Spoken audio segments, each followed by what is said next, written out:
On va commencer, si vous le voulez bien.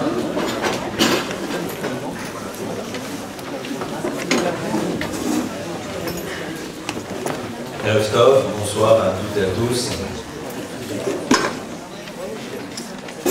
La thématique que l'on va essayer de développer ensemble ce soir est plutôt vaste, le vêtement, l'être ou le paraître. Avant de rentrer dans les enjeux de ce que représente ce thème dans notre réalité du quotidien aujourd'hui, je voudrais faire un bref détour vers ce que la Torah nous dit sur le vêtement, sur ce qu'il veut dire, sur ce qu'il représente. Et bien sûr, même si ce sont des idées, je suis sûr qu'ils vous seront extrêmement familières, c'est jamais un mal de reprendre certaines choses et de se le redire. Pour ceux qui font le Daf Yomi, dans Hérouville, il y a relativement peu de temps, on a appris l'importance de réapprendre et de redire à nouveau ce que l'on connaît déjà pour l'imprégner. Donc, arrêtons-nous d'abord sur le vêtement, son origine, son histoire. Eh bien, Vayas Elohim, l'Adam ou l'Ishto Kotnot Or Vayal Bishem. Le verset nous dit qu'à l'issue de la première transgression, de la faute de Adam et de Chava, le Créateur de l'univers fit à Adam et à son épouse Kotnot Or des littéralement tuniques en peau, Vayal Bishem. Il les en a vêtis. Et précédemment à cela, lorsque Adam et Chava, après la faute, ont pris conscience de leur nudité, le texte nous dit Vayiperu aletelena, vayarasulaim chagorot. Ils prirent des feuilles de figuier et les cousirent dans des chagorot comme des pagnes, des ceintures, et vont s'en recouvrir. Alors, le vêtement donc apparaît à quel moment ? Il apparaît à travers l'histoire d'une transgression. Le vêtement, a priori, n'était pas prévu dans l'histoire. Et on sait que, en effet, le rapport à la nudité, le rapport au corps avant la faute, n'était absolument pas celui que nous avons aujourd'hui par rapport à lui. Le corps ne véhiculait rien. Le corps n'était pas un lieu qui renvoyait l'individu à une quelconque forme de désir. Le corps, c'était tout simplement une réalité qui était sans plus. Il ne supportait rien, il n'était vecteur de rien. D'ailleurs, vous le savez, les ongles que nous avons l'habitude de contempler samedi soir lors de la cérémonie de l'Havdalah, eh bien, sont d'après certains textes les résidus de ce corps originel qui était totalement translucide, c'est-à-dire justement d'un corps dans lequel l'intériorité et l'extériorité se confondaient. Le sujet de ce soir n'est pas de réfléchir sur le rapport au corps, mais plus aux vêtements. Donc, tout de suite derrière, prise de conscience de la nudité, et ils s'en recouvrent. Et là, ils mettent donc le premier habit. Il y a plusieurs termes qui désignent l'habit dans la tradition juive, et je vais utiliser celui qui est le plus communément admis, celui que l'on prononce le plus souvent, c'est-à-dire le beged. Beged, l'habit. Il faut remarquer nos maîtres que beged, l'habit, vient de la racine, comme vous le savez, bagad, qui veut dire trahison. C'est-à-dire que l'habit est le révélateur de la trahison qu'ont eu Adam et Chava par rapport à l'ordre divin. Mais en poussant les choses un peu plus loin, Beged, ce sont des lettres d'alphabet hébraïque qui sont très proches. Bet, Gimel, Dalet. C'est l'alphabet hébraïque, mais sans la première lettre, sans le Aleph. L'habit donc représenterait entre autres le moment où l'individu a oublié Dieu. On sait que l'alphabet hébraïque, ce sont des lettres qui, lorsqu'elles se permutent les unes avec les autres, dans différentes prononciations, forment les noms divins qui sont à l'origine de la création de l'univers et de la perpétuation de celui-ci. Ainsi enseignent en tout cas les maîtres de la Kabbale. Et donc, l'habit serait au fond un alphabet qui commence, Bet, Gimel, Dalet, mais la première lettre n'est pas là. Le Aleph, le Aleph symbole du créateur de l'univers, le symbole de l'unique et de l'unicité, qui brusquement n'est plus là parce qu'il y a eu transgression. Et donc, l'habit, pour la Torah, dès le début, nous renvoie à une forme de faillite. On s'habille parce qu'à un moment, il y a eu une faillite. Parce qu'à un moment, il y a eu un oubli du divin. Et donc, à partir de là, l'habit ne sera pas quelque chose de banal. L'habit va représenter quelque chose et nous renvoyer à une dimension dont on doit être en conscience. Kotnot Or, ils ont mis des tuniques de peau. Pourquoi? Quel intérêt Dieu avait-il de leur faire ces tuniques en peau? Au fond, ils avaient réussi à trouver le système pour couvrir leur nudité. Ils ont pris ces feuilles de figuier, ils en ont fait des pagnes, ça leur allait peut-être fort bien, et de toute façon, en quoi ça les dérangeait d'avoir ces feuilles cousues qui couvraient leur nudité, vu que dans ce que la Torah nous indique, il n'y avait personne d'autre que eux. Il n'y avait pas un habit visible, il y avait un habit utilitaire. J'ai presque envie de dire que c'était un petit peu le t-shirt que l'on met et le pantalon de jogging que l'on met à la maison, quoi. C'est visible de personne. Donc on met quelque chose pour se couvrir et ça s'arrête là. Alors pourquoi avoir besoin de faire Kotnot Or? Pourquoi avoir besoin de mettre quelque chose qui est du domaine de l'esthétique? Honnête, une tunique, à quoi ça sert? Alors, il y a une première explication qui ne touche pas à notre sujet, mais que je vais vous proposer quand même parce qu'elle est importante à connaître. Dieu pouvait la leur donner. Dieu pouvait leur faire cette tunique. Alors il leur donne. Ce qui nous envoie à l'idée suivante, c'est que dans la vie, si on peut donner quelque chose à l'autre, que l'on possède, alors pourquoi on ne le ferait pas? J'ouvre cette parenthèse, je le ferme. Je la ferme, pardonnez-moi. Par contre, ces tuniques-là vont peut-être être présentes pour nous renvoyer au fait qu'il va y avoir dans l'habit autre chose qu'une fonction utilitaire. L'habit, comme d'ailleurs vont le dire les maîtres du Talmud, eh bien, va représenter à un moment quelque chose à travers lequel l'individu est mechoubad, c'est-à-dire est honoré. Les maîtres du Talmud nous enseignent qu'en effet, l'habit honore celui qui le porte, et il y a un certain nombre de lois qui concernent l'habillement, et je vous rassure tout de suite, on ne va pas tout de suite pénétrer l'univers que certains, qui fait peur à certains ou à certaines, l'univers de la tsniout, on ne va pas rentrer là-dedans, on l'effleurera tout à l'heure, mais peut-être d'une manière différente. Non, l'habit c'est, maître disent par exemple, un maître qui aurait une tache sur un de ses vêtements peut être coupable de mort. Parce qu'à partir du moment où l'habit est quelque chose qui peut honorer celui qui le porte, eh bien, on doit avoir une exigence par rapport à ceci.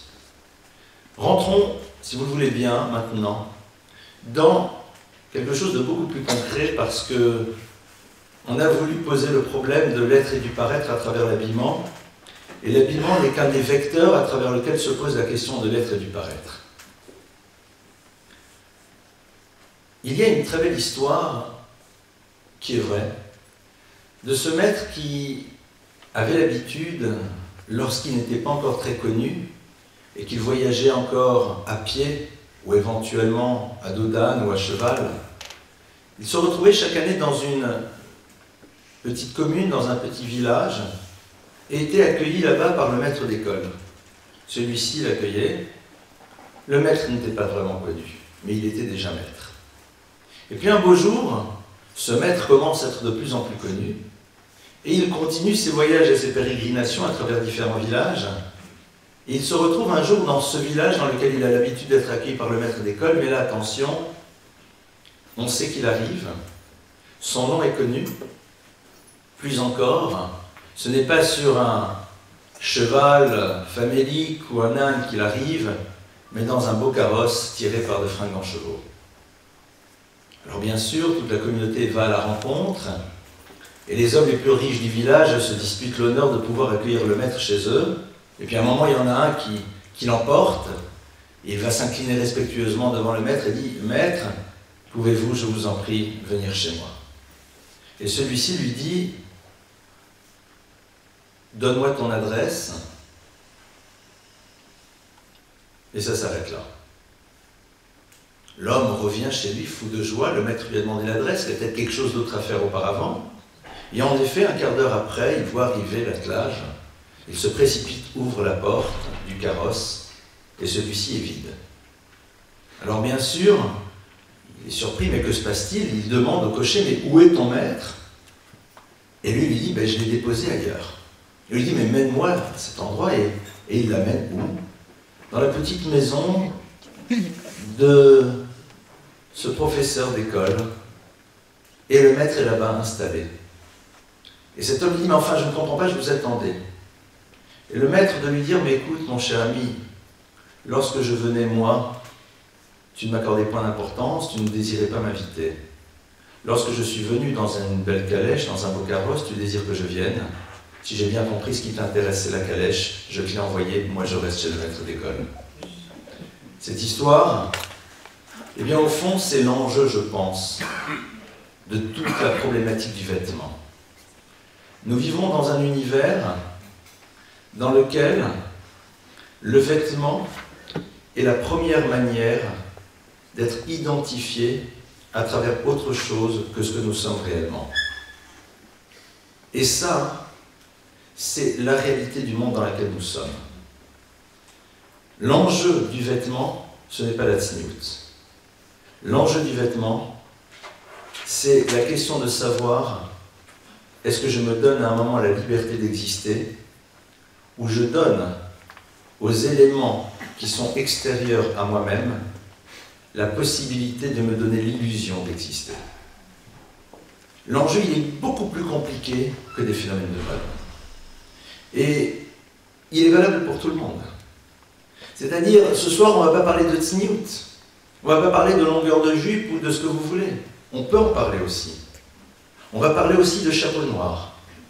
On va parler aussi de redingote. C'est-à-dire, on va parler de tout cet univers dans lequel, à un moment, les identités s'expriment à travers les images que l'on construit de soi-même. Et d'un jeu de dupes dans lequel, au fond, nous cultivons un look pour pouvoir être perçus dans ce que nous rêvons d'être, mais de ce que nous risquons de ne jamais devenir. Ça peut être le faussement décontracté, ça peut être le babacool, ça peut être le BCBG, ça peut être ce que vous voulez. Dès le moment où l'individu se préoccupe de ce qu'il va et à quoi il ressemblera à travers le vêtement, il a ouvert la porte du piège qui risque de se refermer sur lui pendant de nombreuses années. Le vêtement, la Torah en parle. On l'a vu au début. Beged, c'est la trahison. Mais la trahison la plus grave, c'est celle que l'on fait par rapport à soi-même. Se trahir, c'est tout simplement s'empêcher d'être. Trahir son histoire en ne voulant pas y pénétrer parce que tout simplement on est dans une représentation de nous-mêmes. Et l'enjeu, il est fondamental. Parce que, à la limite, le reste, ce sont des détails. C'est le rapport que nous allons avoir avec le vêtement qui va être important. C'est ce qu'il va vouloir dire pour nous. C'est la relation que nous allons avoir vis-à-vis de lui. C'est les éléments qui nous conditionnent à aller vers tel et tel type de vêtements qui vont être fondamentaux. Et ce, quels que soient les univers. J'ai parlé aussi bien du look détente que du look redingote et chapeau noir. C'est le même problème. On va poser la question de l'uniforme, de l'uniformité des tenues dans le monde religieux. Tout ça, c'est des vrais problèmes. Beged, c'est quoi? Cette trahison, mais c'est surtout un univers dans lequel on oublie Dieu. C'est pas un univers dans lequel on est peu ou pas, pardonnez-moi, pratiquant. C'est l'univers dans lequel on oublie la présence du divin, à propos duquel il est dit, le sceau de Dieu, c'est-à-dire le lieu à travers lequel il s'exprime dans le monde, c'est dans le principe de vérité. C'est-à-dire vérité, vérité sur nous-mêmes, vérité sur ce que nous sommes. L'habit, c'est justement l'univers dans lequel on risque à un moment d'enlever cette dimension de vérité vers laquelle nous devons tendre. Comment est-ce qu'on fait? Comment est-ce qu'on arrive véritablement à construire un rapport équilibré avec l'habillement? Eh bien, on voit dans la Torah que l'on accorde une importance particulière à certains habits, et lesquels? Ceux des Kohanim, ceux des prêtres, et plus particulièrement ceux du grand prêtre. Le verset nous dit « Le chavod ultifaret ». Ces habits seront kavod, c'est-à-dire seront l'expression de l'honneur, de tiferet et de la splendeur. Mais ce qui est intéressant, c'est que ces habits sont imposés par la Torah. Ces habits ne sont pas choisis. Ils sont ceux que le prêtre a l'obligation de mettre et qui donc, à travers ce qu'il véhicule, l'amène à réfléchir sur le sens spirituel qu'il représente. Les maîtres du Talmud nous disent qu'en effet, chacun des éléments des vêtements du prêtre, et plus particulièrement du grand prêtre, était là pour être dans une forme de tikkun, de réparation, d'expiation par rapport à certaines fautes. Et ça serait un sujet passionnant de voir la relation qu'il y a entre ces habits et l'élément sur lequel ils sont censés créer une forme de réparation dans l'univers des transgressions. Le Maharal entre le développe, mais ce n'est pas le sujet de ce soir. Oui, en effet, kavod et tifaret, mais c'est sur l'habit que la Torah a imposé. L'habit sur lequel la Torah dit, c'est ça que tu vas mettre, et donc à partir de là, ce n'est pas ton goût, ce n'est pas la relation à l'esthétique qui va être primordiale, c'est avant tout le fait que cet habit a une fonction, et que cette fonction-là, eh bien, tu vas devoir l'assumer quand tu l'auras. L'habit du grand prêtre, c'est l'habit qui le renvoie à ce qu'il est censé représenter et qui crée chez lui une exigence de comportement. Et c'est là où, en effet, j'ai envie de rentrer avec vous dans ce qu'on appelle les phénomènes de mode. Il se trouve que l'univers de la mode est un univers que je connais particulièrement pour accueillir dans un certain nombre de mes cours des personnes dont je ne citerai pas le nom et qui dirigent des univers de mode dont les noms sont très connus. C'est que dans la communauté, il y a beaucoup de gens qui sont dans ces... mais des noms très très connus, des enseignes qui sont multiples. Et donc, c'est vrai que c'est intéressant de discuter avec ces personnes et de voir qu'est-ce qui agite, au fond, une directrice, un directeur de collection, un patron, une patronne d'univers dans lequel on crée la mode. Eh bien, la mode, elle est là pour quoi? Elle est là pour tout simplement installer une idée. C'est que certains individus décident qui sera in et qui sera out. Certains individus auront cette force de dire que celui qui à un moment adhère à tel et tel critère sera vécu comme étant qui est dans le mouvement. Et celui qui n'y adhère pas, eh bien, sera perçu comme étant à l'extérieur. Et au fond, c'est ça notre premier combat. Ai-je besoin d'être défini par les autres? Pourquoi j'ai besoin de savoir comment les autres me perçoivent? Le besoin que nous avons de savoir comment les autres nous perçoivent est lié à un élément. C'est l'absence de conscience de ce que nous sommes nous-mêmes. Lorsque l'individu sait qui il est, ce qu'il est, ce qu'il vaut, ce qu'il représente, il n'a pas besoin de la validation de ceux qui sont autour de lui pour savoir qu'il existe. C'est là où se joue l'indépendance.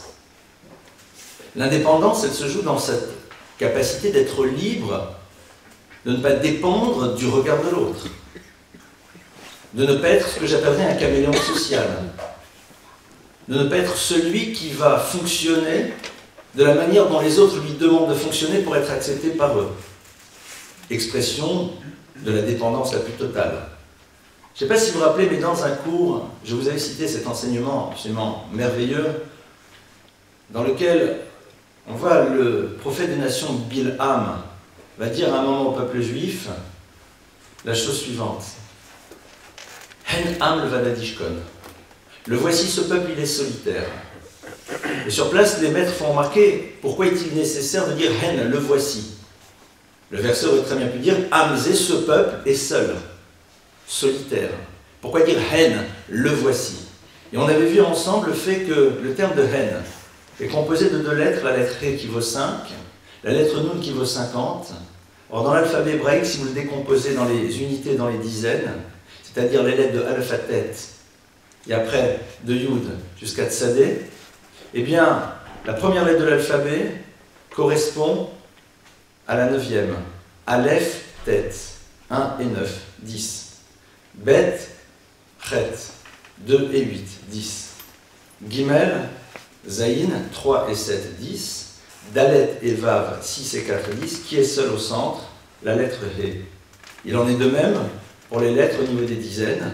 La lettre Nun, 50 et au centre seul. Bilham dit Hen, le voici.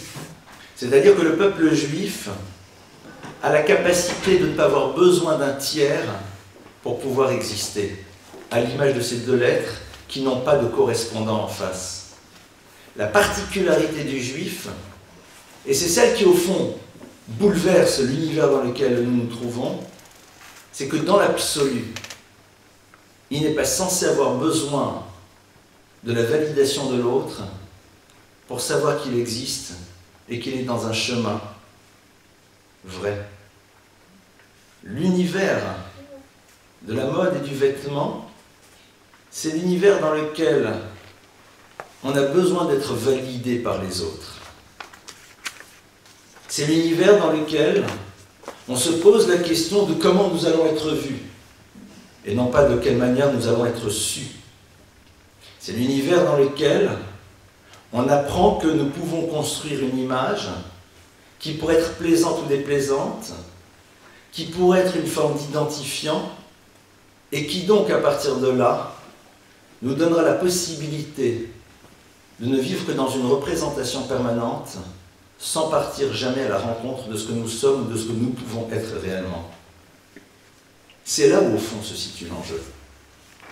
Et ce n'est pas pour rien que, de manière très concrète, les enfants, lorsqu'ils sont jeunes, doivent avoir des vêtements propres, c'est tout. Pourquoi? Parce qu'ils sont dans l'âge dans lequel le problème de l'image et de ce qu'ils représentent ne se pose pas pour l'instant. Pourquoi les introduire là-dedans?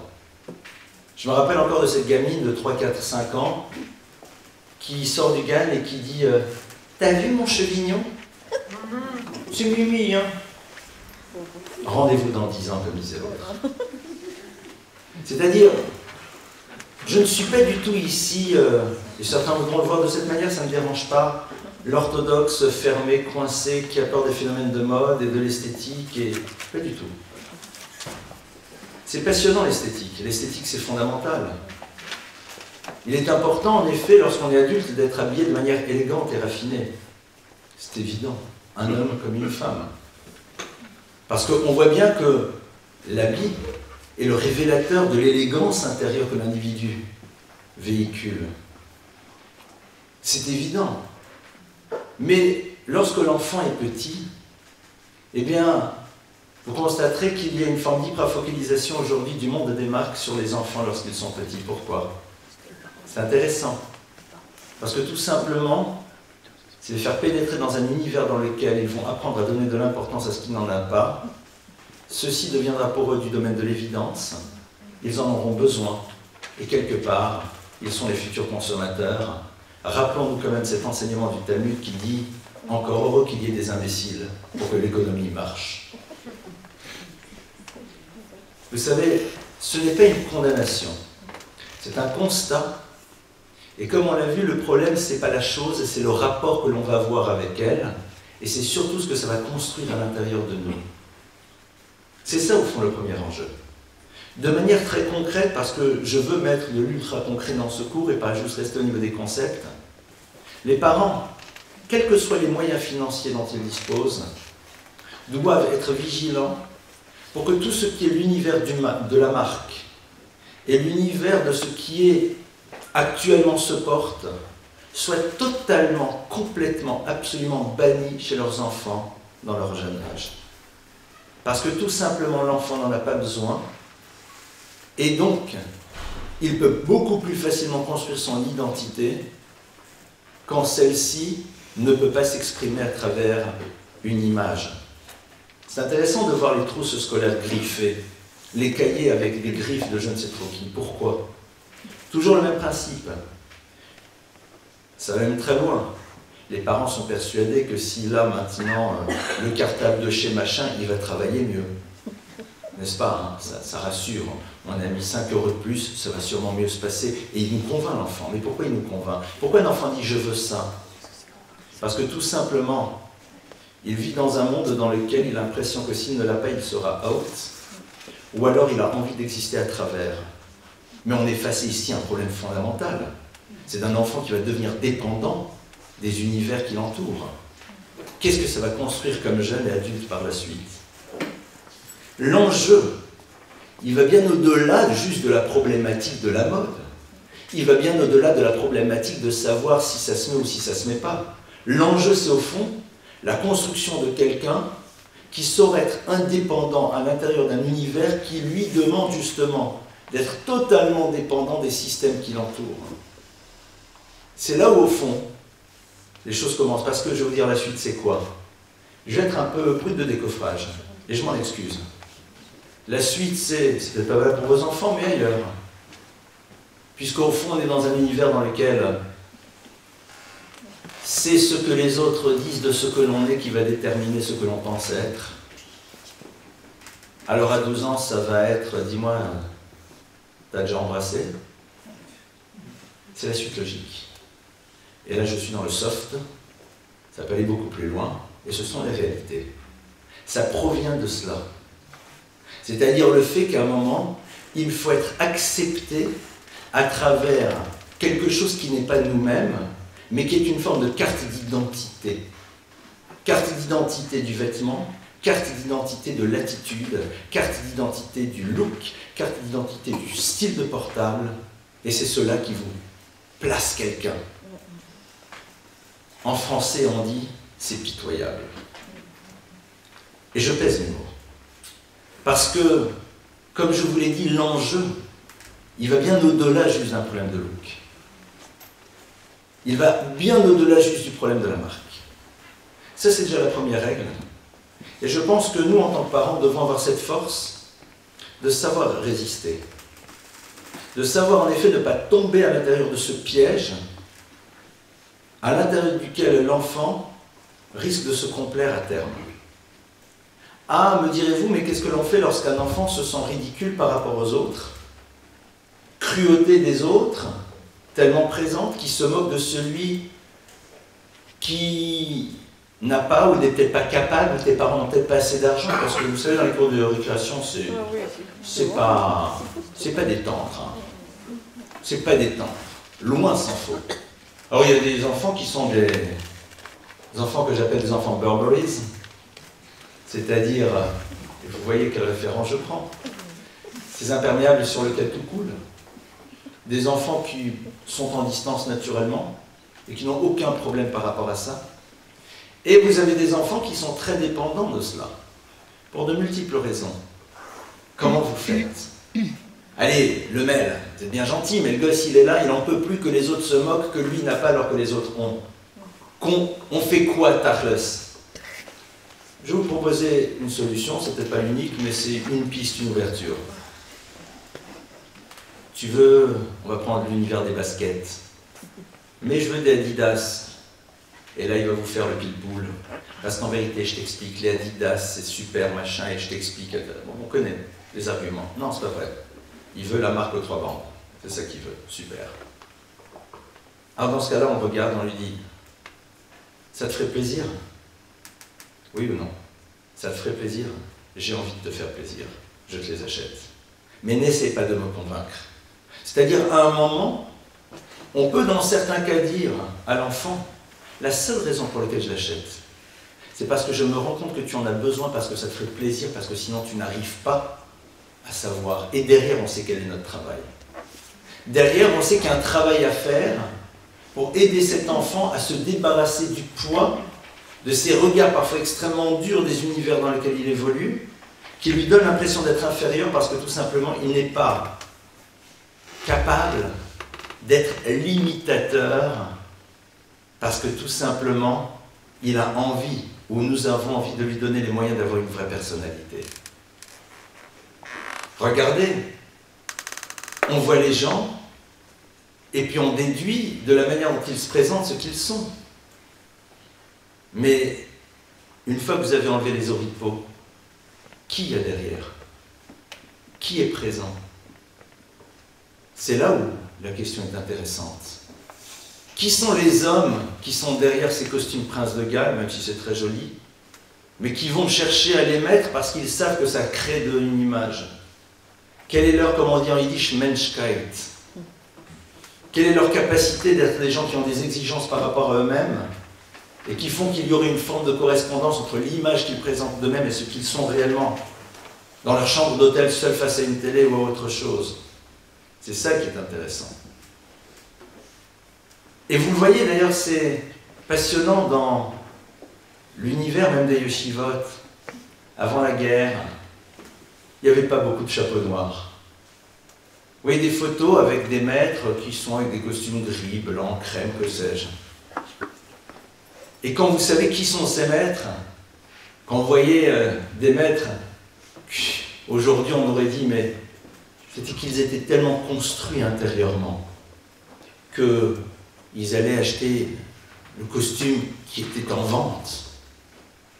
Il fallait tout simplement qu'il soit mettable, élégant, à l'image de l'élégance qui les habitait à l'intérieur. Ça oui, mais ça s'arrêtait là. Alors, comment fait-on pour aider nos enfants à savoir vivre dans un monde qui leur demande de fonctionner sur ces critères? Je crois que la première chose qui va être importante, c'est de leur faire poser une question. Pourquoi as-tu choisi cet habit plutôt qu'un autre? Mais on ne peut pas leur poser la question si nous-mêmes on ne se pose pas la question. Pourquoi j'ai décidé d'acheter ça? Quel est l'élément qui a déterminé mon choix? Et je m'excuse auparavant parce que c'est peut-être pas totalement mon habitude. Je vais prendre quelques exemples qui sont un peu borderline et je m'en excuse auparavant. Au niveau des petites demoiselles, qu'est-ce que tu as vu dans cet habit? Comment il allait mettre en valeur telle et telle partie de toi-même? Qu'est-ce qui a déterminé ton choix de la jupe-tube? Pourquoi? Qu'est-ce qui a déterminé le choix de telle et telle matière? Pose-toi la question. Et réponds à la question, honnêtement. Quelle question tu t'es posée quand tu étais face à cet habit? S'il te plaisait, ou sur ce que les autres allaient en dire quand ils te verraient à l'intérieur? Juste te poser la question. Et vous savez qu'un enfant ne peut pas se poser ces questions si nous-mêmes, en tant qu'adultes, on ne se les pose pas par rapport à nous-mêmes. Si moi-même, en tant qu'adulte, je ne suis pas capable de me dire, mais dans un autre univers, on appelle ça les analyses de pratique. Hein. Pourquoi tu as décidé d'être prof? Pourquoi tu as décidé d'être ça? Explique-moi. Mais c'est la même chose. On va faire ce qu'on appelle une analyse de pratique, mais sur la vie. Je me rappelle, quand j'étais à la yeshiva, alors, on m'avait expliqué que les élèves qui venaient de Chutz-Laretz, comme nous, de l'extérieur d'Israël, même si on avait parfois des costumes un peu autres, ça ne posait pas de problème. Par contre, les jeunes Israéliens qui étaient à la yeshiva, s'ils avaient des costumes look différents, généralement ça éveillait quelques regards. Pourquoi? Pour la raison très simple, m'a expliqué un jour un maître.